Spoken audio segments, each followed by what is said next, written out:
Hello, guys. Welcome to Writing Time.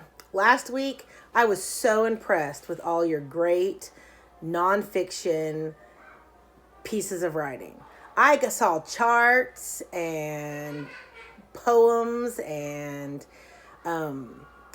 posters. I had people get on and teach me things that I never knew. I had slideshows. I didn't know those things about snakes or about sickle cell anemia or anything else. I was so impressed with what you did. So I've been thinking, what are we going to do this week? It's kind of a short week, and we have Easter coming up. And so I thought, let's do something a little fun. Did you know that April is National Poetry Month? Well, it is. And I know some of you are like, poetry? Are you kidding me? She's going to want me to write poetry? Kind of I do. But I want you to write something that makes you happy. So let's talk about poetry first.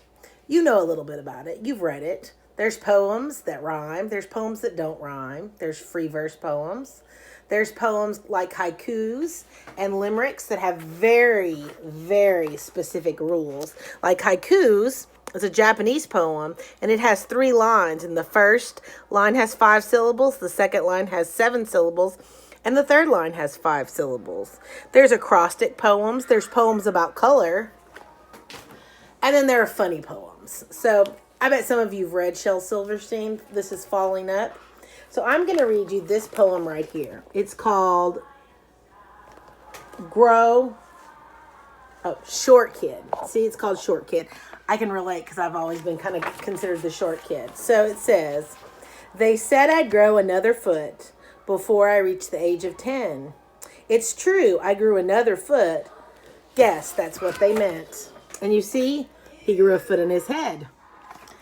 These poems are really funny, but I don't want to just focus on poems and what kind of poems, though I am going to put some websites for you guys to look at. But why would authors even write poems? I mean, some of the poems are stories, and they could just write stories.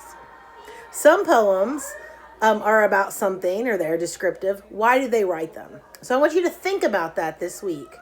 I'm going to post below my video some different poetry sites for you to look at, for you to read poems.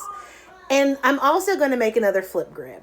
I'd like you to try to make a poem. I'd like you to try to write one about something that you love, or something that you hate, or something you wish was different.